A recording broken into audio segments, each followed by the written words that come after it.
Welcome everyone to Fundamentals of Kabbalah and Chassidut. We are continuing our series on the life and teachings of the Ba'al Shem Tov.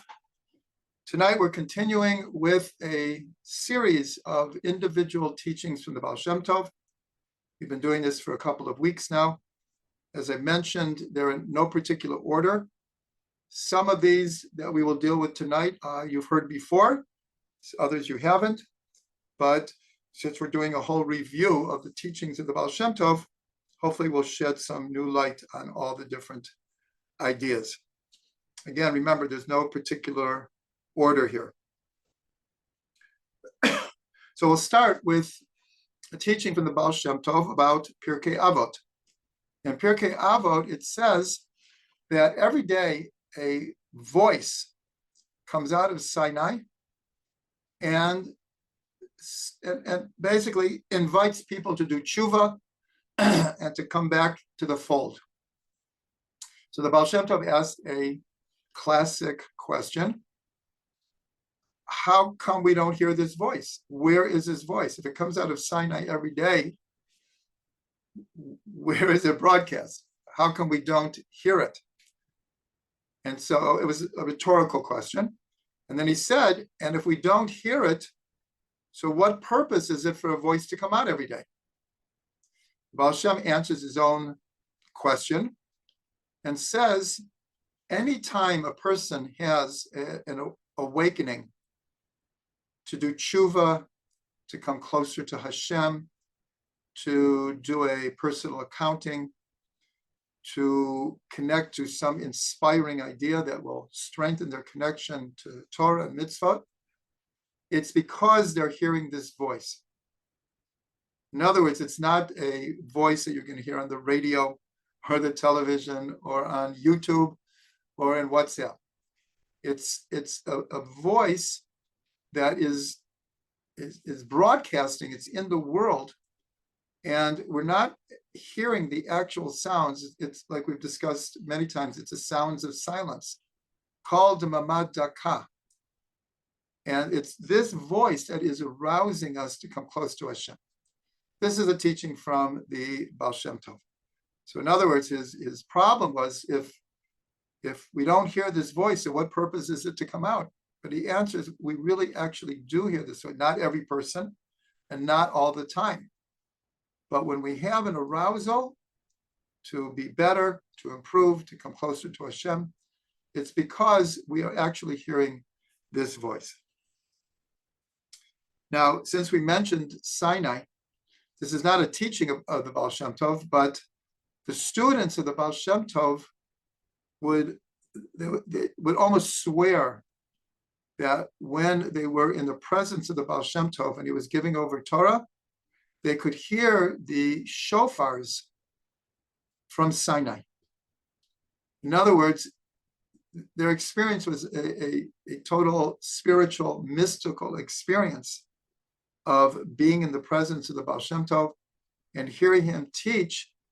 It brought them back to Sinai. And Rashi says, when we came to Midbar Sinai, we came on the first day of Sivan, and it says, Bayom hazeh ba'u Midbar Sinai. On this day, they came to the mountain of the desert of Sinai. So Rashi asks the question, why does it say on this day, but then it says they came in the past?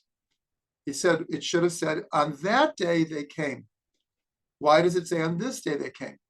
Rashi says to teach us that we should look at every day as if we're learning Torah, as if it was as new as receiving it from Sinai. That's what Rashi says, very important Rashi. So the students of the Ba'al Shem Tov were attesting that when they heard the Ba'al Shem Tov speaking, it was like so new to them. It was so innovative, so fresh, that it was as if they were standing at Sinai and they could hear the shofars in the background.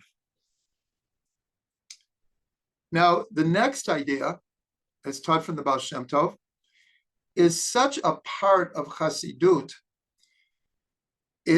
we've quoted it a million times. Everyone's quoted it a million times, but not everyone remembers that it comes from the Ba'al Shem Tov. And again, it's not always that he totally innovated these ideas, but he made them fundamental pillars of Hasidic thought. And the idea is what's called Yerida L'tzorach Aliyah, going down or descending for the sake of rising up. So this is in all of Chassidut, in all of Judaism. This idea is quoted all the time, especially on a very, very personal, relevant level when a person experiences a certain down, a certain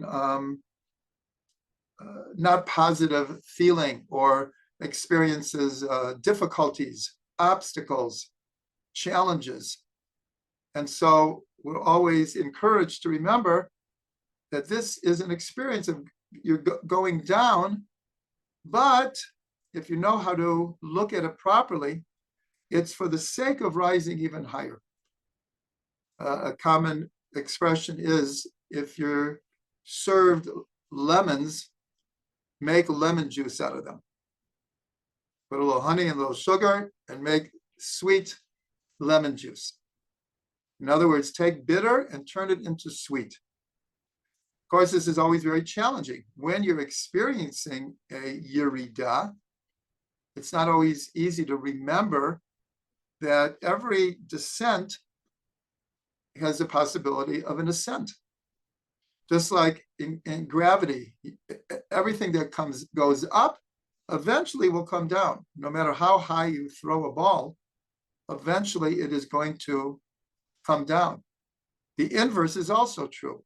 No matter how far you fall, you can always get yourself up. And that is a teaching that's quoted all the time. Sheva yipol tzadik v'kam. 7 times a tzaddik will fall and will rise.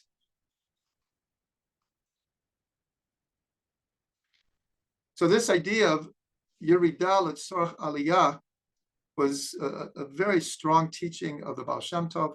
It's really a statement of great encouragement. And the Ba'al Shem Tov's great-grandson, Rabbi Nachman, he took the idea and he just rephrased it in Ein Yeyush Ba'olam. There is no such thing as giving up. There is no such thing of being in a situation that you cannot redeem yourself from. Ein Yeyush Ba'olam. Yeyush means like despondency, without hope, hopelessness. And Rabbi Nachman said that there is no such thing, because no matter what the Yerida is, there will be an Aliyah. Now here, this concept is one of the most important ideas of understanding the entire Torah, because the whole idea of going down into Egypt, as we follow the Torah, starting with Yosef going down to Egypt as a slave, and then Yaakov and family following, and then the enslavement of all the people. But then we come out. God brings us out, brings us to Har Sinai, and eventually to Eretz Yisrael. So the theme of 4.5 books of the Chumash are based on this idea of going down and then coming up. But Chassidut adds that the whole Torah is a parable for each and every person, that our soul descends into this world, and for the soul, it's a Yerida. It's a real descent to go from the heavenly realms to a physical, material, flawed, broken, challenging world. But then once we're here, then the whole purpose becomes the rising up, the aliyah, the elevation. And so the whole Torah is a mashal for each and every individual soul. Yerida l'tzorach aliyah. As I said, this is a concept that is spread throughout Jewish thought. And as happens many times, we don't really know, or we don't know how to attribute where it comes from. But this is one of the teachings of the Ba'al Shem Tov.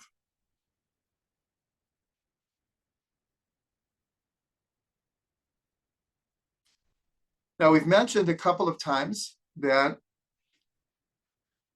one way of understanding the teachings of the Ba'al Shem Tov is to understand how he was able to integrate the teachings of the Arizal and to reformat them, reframe them into a more psychological type of language that each and every person can relate to.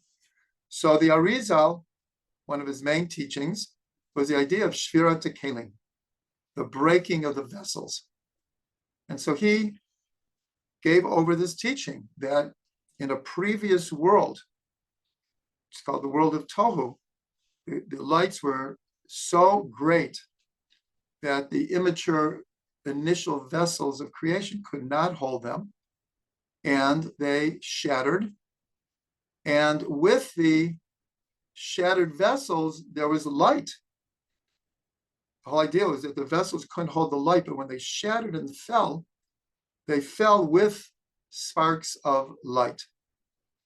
And the Arizal termed this world Olam HaTikun, because our task is Tikkun Olam, is to rectify the world, is to both find, elevate, identify, and redeem the hidden sparks of light, and to repair the broken vessels.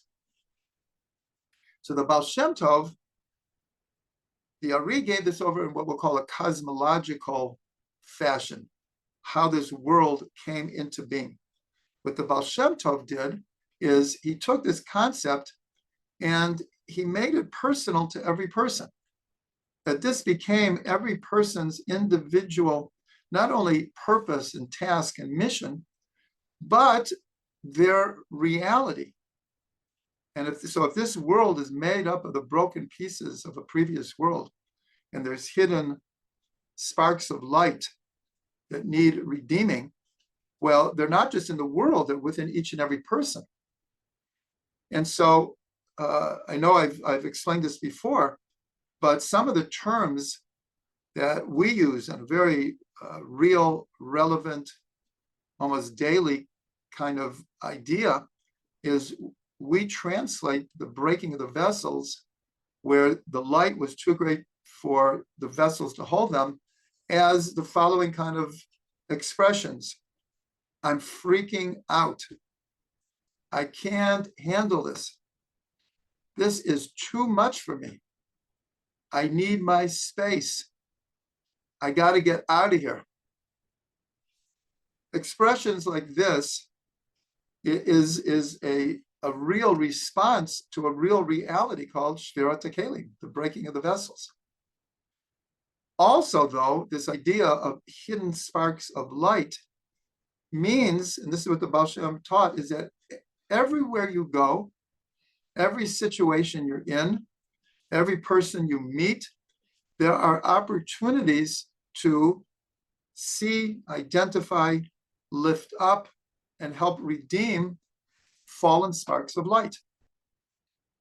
And therefore, this is an ongoing challenge to us in our daily lives, because sometimes if we just see the broken vessels and the challenges and the obstacles and the difficulties, and we can't identify, well, where is the spark of light that can redeem this situation? So that's what the Ba'al Shem Tov did. He took this, we'll call it Kabbalistic cosmological explanation of how this world came into being, but then he created a language that could have every person relate to it on a very personal level. And that's why in Chassidut it teaches there's never a situation where you can't somehow redeem some light from it. as I'm speaking, I just thought of a story. And the story is that there was a Chabad convention of women in some city. And when they finished, all the women who came from out of town went to the airport to catch their flights. But I don't remember the circumstances. I think there was like a rainstorm or there was snow, and all of the flights were delayed, and they had no idea for how long they'd be delayed. I think everyone's been in that situation, and it's not not a very comfortable situation. It's a big unknown. And so since they were coming from a Chabad convention, the women sent a message to the Lubavitcher Rebbe saying, we're stuck at the airport. What should we do? Should they just go back and try to find a place to stay in the city where they were? Should they wait it out? And as is customary in Chabad, when the Rebbe was alive, people would ask him just about any question. Anyways, so this message got to the Rebbe, and he sent back a message. He sent back a message saying, I don't understand, you're stuck. So the secretary, that was the whole message. So the secretary told the women that the rabbi doesn't understand what it means to be stuck. And so the women thought, because English was not his native language, that he needed a definition of what does it mean to be stuck. So they formulate a definition for being stuck, and they sent it back to the Rebbe. And the secretary sends back, the Rebbe understands what it means to be stuck, but what he was trying to convey is there is no such thing as being stuck. There will always be some opportunity. Use this opportunity to do a mitzvah. And so it turns out that because they were at this convention, I think because it was on a Friday, and there was a real problem, like, are we going to get home for Shabbos or whatever? And so all of the women had from the convention candles that they would hand out to women all over the place, and Jewish women, and urge them to light candles. And so all the women spread out throughout the whole airport. Everyone is finding the Jewish travelers, and they are able to hand out hundreds and hundreds of candles and talk to women. And eventually the storm passed and everyone got to their destination. So that story just popped into my mind as a real example of there's never a situation where there's not a way to redeem it. This is very similar to Yerida L'Tzorach Aliyah. Every descent will have the possibility of an ascent. And further, this is the idea of finding and lifting up sparks wherever they are. And on a deeper level, this is urging everyone to look at the world, especially other people, in a non-superficial manner. In other words, sometimes people come off coarse, come off impolite, come off not very spiritual, come off very non-observant. And the Ba'al Shem Tov is urging, look at the soul. Don't look at some of the outside appearances. Look at the sparks of light in this soul. And then you'll be able to relate on a deep way. So, of course, this is a tremendously important teaching. And this is why, as we've mentioned, the Ba'al Shem Tov had such love and respect and many times awe for what were called the simple Jews. Because he could see through the outside superficialities of of people who seemed not so learned, not so sophisticated. He saw their midot, he saw their sterling characteristics, their faith and their loyalty and their love, and that's what he related to. Okay, the next idea is based on a verse in the Torah where it says about the mitzvot, it says, v'chai behem. You should live by the mitzvot, v'chai behem. And so the usual understanding is that we call the Torah Torat Chaim. Every evening in our evening service, we say, Ki hem chayenu v'orach yamenu. They are the life, they are our life and our length of days. So the Torah is called alive, chai, and each mitzvah is called alive. So the usual translation is that we should adopt a Torah lifestyle and live within the strictures of halacha, Torah law, Torah custom and tradition. And that would be translated as live by them. The Ba'al Shem Tov translated the letter bet, chai behem, as to live in them.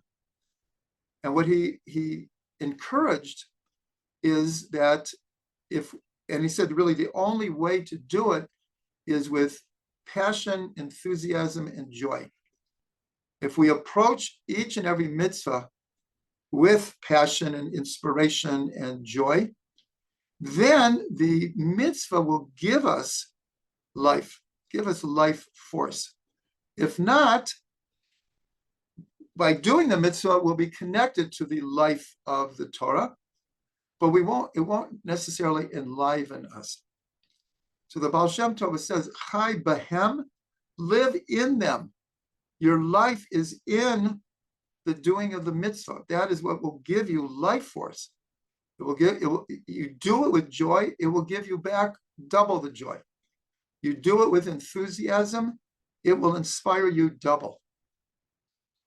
Interestingly enough, Rashi, for his simple explanation, is actually a drasha.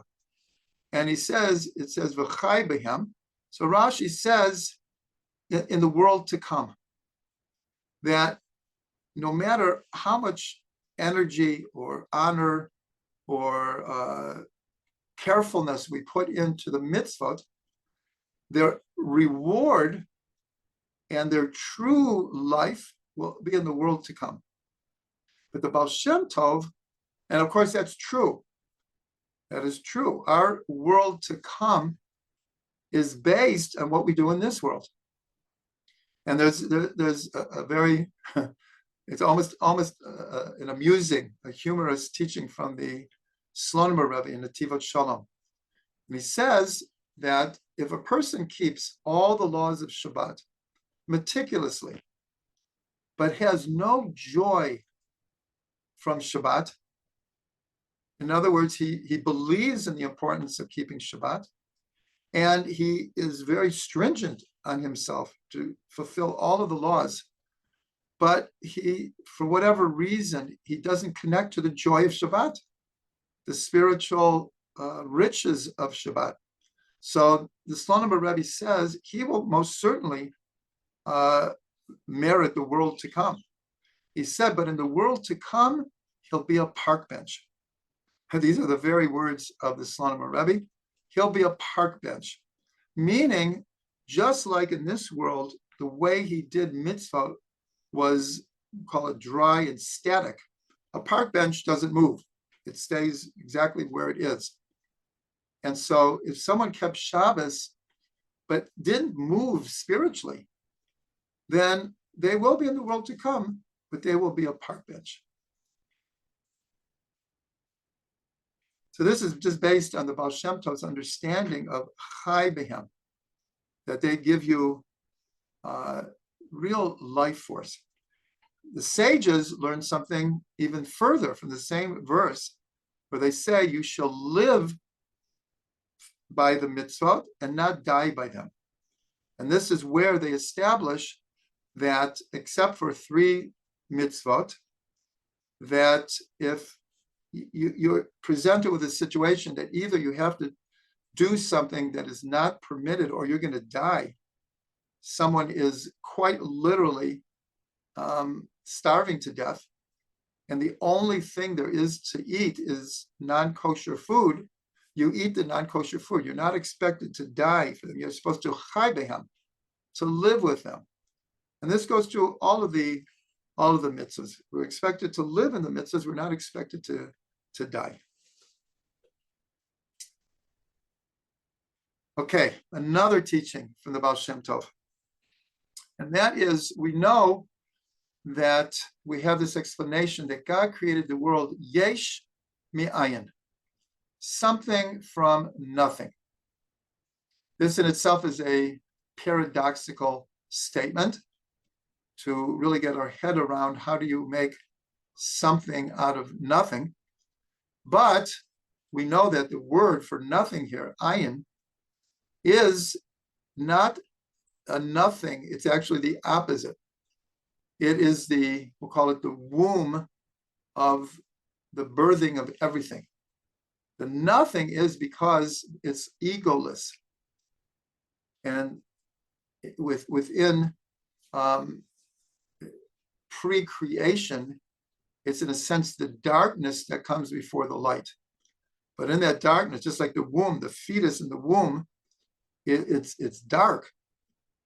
But that darkness, we're told there's a type of darkness that shines even more than light. So when we say something from nothing, it doesn't literally mean nothing. It means from a type of nothing that is really everything. So the Ba'al Shem Tov, so he taught that this idea, just like we learned from before from the Arizal, this idea is like, how did God create the world? Something from nothing. The nothing here means there was no time, there was no space, there was nothing that we can grasp of any kind of reality that we could describe. But the Ba'al Shem Tov said that we all create yesh mi yesh. That we do all the time. That's a very human creative process. Something from something. But the Ba'al Shem taught that between every 2 yeshes, there will be by definition an ayin. In other words, that to truly get from yesh to yesh, there has to be, we'll even call it either a moment of epiphany, a moment of clarity, a moment of inspiration, a moment of silence, many different ways we can explain it, a moment of meditation, a moment of thought. What the Ba'al Shem was trying to convey is that this yesh mi'ayin is not a one-time happening. And of course, creation itself is not a one-time event. God is recreating, re-enlivening the world all the time, constantly, every split second. And in fact, according to Kabbalah and Chassidut, every split second, the world reverts to ayin and then is reborn into a yesh. And in fact, Rav Ginsburg teaches this is what time is. Time is the constant run and return between yesh and ayin. Every, let's say, click of the clock is God recreating the world once again, yesh mi ayin. And that is what time is. Time is the measurement, if we could put it that way, of the creative process as it's unfolding. So this idea is very, very, very important for each and all of our own creative processes, that sometimes we get so engrossed in different things that we don't give ourselves time or space or energy to come up with new ideas, to come up with new ways of seeing things, new perspectives, new angles on how to look at something. And so, again, whether we call it a moment of clarity or meditation or silence or thought or ego negation, that between every two yeshes, there needs to be an ayin. L'chaim, everyone.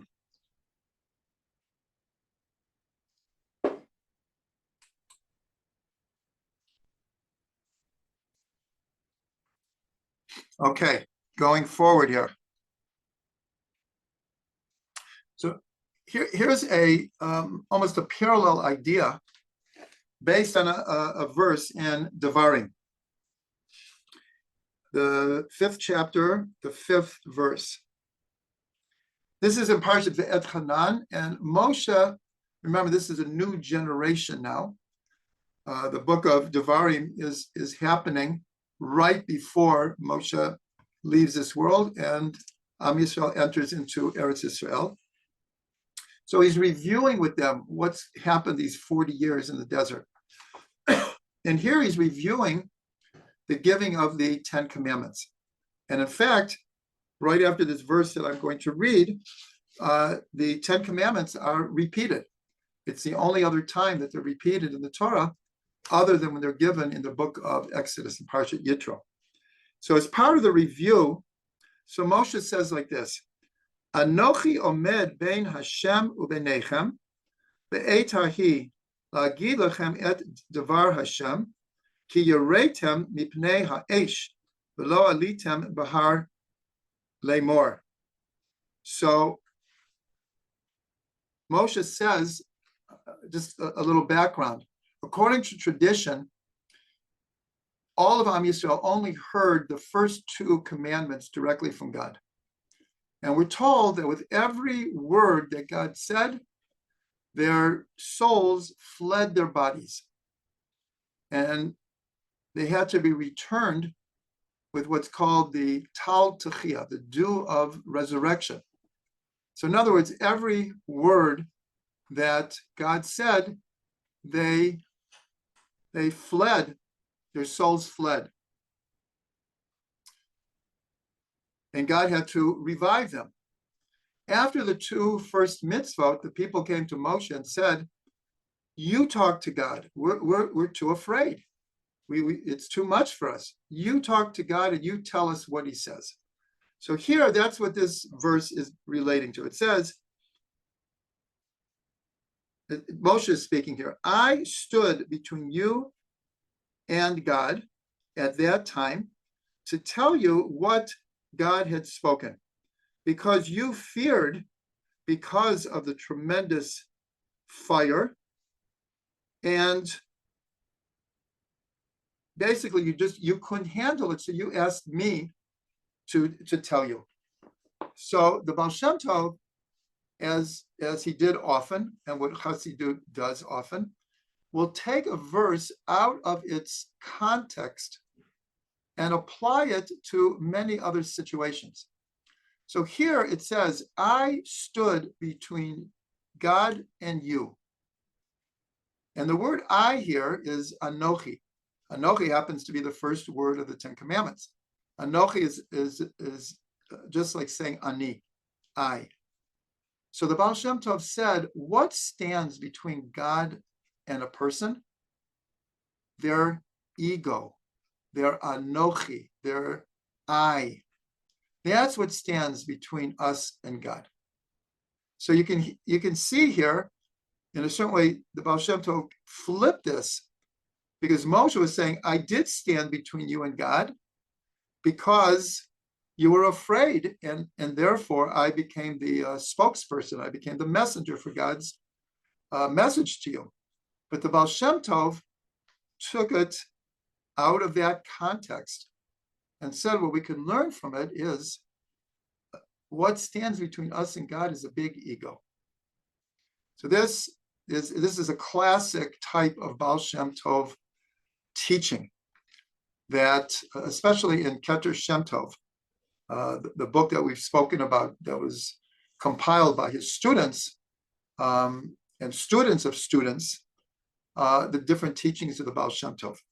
And that's why we have so many of these teachings, because they were recorded not by the Ba'al Shem Tov himself, but his students and his students' students. So that is a very classic example of, and it's not just the Ba'al Shem Tov or Chassidut.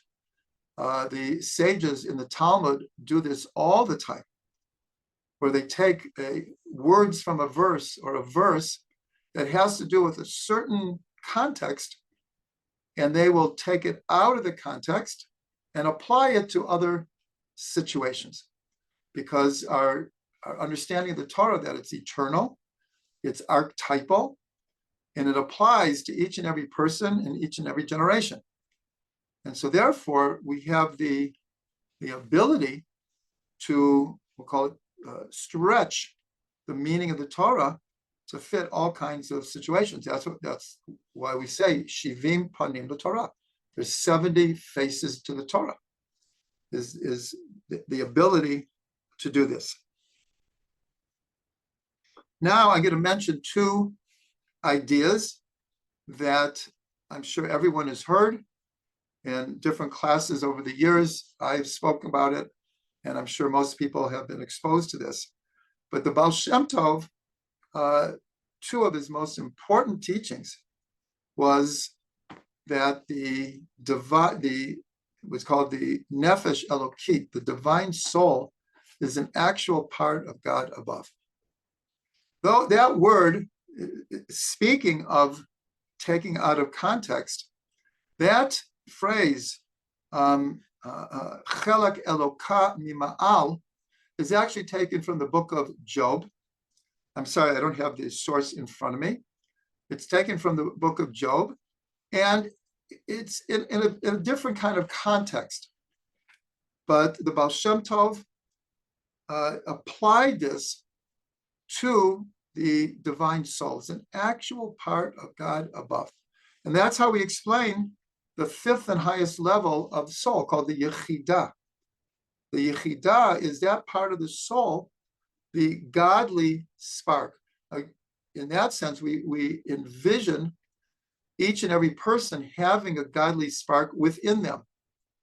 This teaching from the Ba'al Shem Tov is almost like the mirror image. It's not only that we have a spark of God within us, and that we see in the name Adam, where the Aleph of Adam represents the divine soul within a person, and the Dam, the blood, represents the body. So a human being is a combination of physical and spiritual, of body and soul. So the Yechidah, this highest level of soul, is the idea that within each person there's a godly spark. The Ba'al Shem Tov, just, in a certain way, just turned the coin, and that each soul is an actual part of God above. It's like two sides of the same coin. Very, very deep idea. But there's another verse in the Torah that, in a certain way, is much more direct to this idea of the divine soul being an actual part of God above. And that is in the Song of Ha'azinu, where it says, Chelak Hashem Amo, Yaakov, let me get it. I want to get it exactly. I should know this. One second.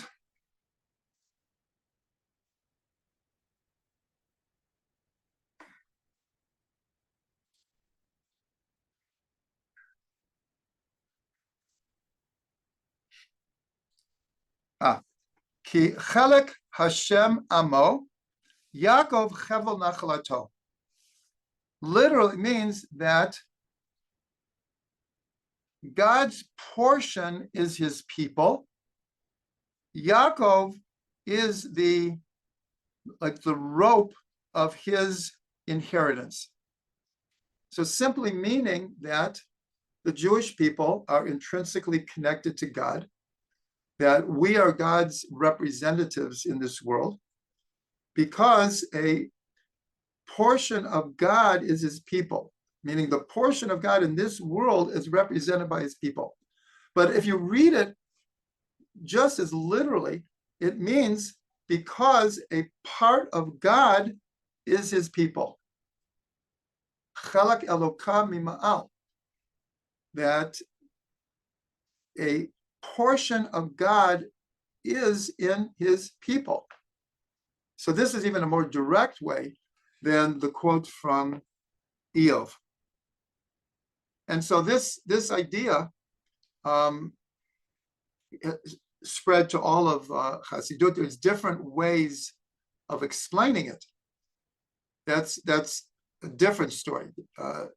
Different ways of explaining what exactly that means and how it's manifest. But the idea of every person having a portion of a godly soul. So the whole question is this exclusively the Jewish people, or does this include everyone? But we know that everyone is created b'tselem Elokim. Everyone's created in the image of God. And so we get to a certain, we'll call it subtle semantics as to the actual application of what it means, chalak Elokam mima'al mamash, an actual part of God above. The second teaching of the Ba'al Shem Tov is less known, but we've talked about it many, many times, that each person has a spark of Mashiach. And this comes from the Ba'al Shem Tov. This is actually a big chiddush of the Ba'al Shem Tov, that each and every person has a spark of Mashiach. When asked, well, what does that mean? In a very practical way, it means that everyone has a spark of leadership. And with that spark, they can help bring rectification to the world. So I think we even mentioned it just last class, is we know that the Lubavitcher Rebbe, on the 28th of Nisan, I believe it was 1991, shocked everyone and said, I've done everything I can do to bring Mashiach. Now it's in everyone's hands. Everyone has to do what they can to bring Mashiach. And so the idea of bringing Mashiach becomes this collective endeavor. And one of my favorite teachings from Rav Ginsburg, and we'll mention that everyone should continue to pray for Rav Ginsburg. We hear he's doing well, but he's still in the hospital, and he still needs our prayers. So it's Harav Yitzchak Feivish Ben Braina Malka. Everyone, please continue to pray for Rav Ginsburg. So Rav Ginsburg teaches that the spark of Mashiach within each person, when enough individuals realize and activate and bring in from potential into actualization their personal spark of Mashiach, when enough people do this, it will create a critical mass of spiritual redemptive energy, which will draw the Mashiach into the world. Meaning, if you remember, when the Ba'al Shem Tov had an Aliyat Neshama on Rosh Hashanah, 1741, and was in the presence of the soul of Mashiach and asked, when are you coming? When is the master coming? And he put it back on the Ba'al Shem Tov. He said, when the well springs of your waters reach the whole world. He put it back on the Ba'al Shem Tov. And so therefore, that's the Ba'al Shem Tov didn't take it like me alone. That's how he formulated this idea that we all have a spark of Mashiach. We all have the possibility and the opportunity to bring rectification in our little world. Everyone has their their realm of influence. But when enough people do it, that will mida keneged mida, a measure for measure, that will draw the soul of Mashiach into the world. It's a very, very important teaching from the Ba'al Shem Tov. So in order to give us enough time for discussion, we'll end there with a big, big blessing that we all are able to really identify within ourselves that huge potential that we have, and to use it to the best of our ability. We would all like to save the world, but we're not always in a position to save the whole world. But we certainly can make a difference in our environment, in our surrounding reality. And that's all a person can do. That's all we can be expected to do. So we should all have a blessing to try to identify, how can I help bring light and love and healing and rectification in the world? And Bezrat Hashem, when enough of us do it, we will merit to see Mashiach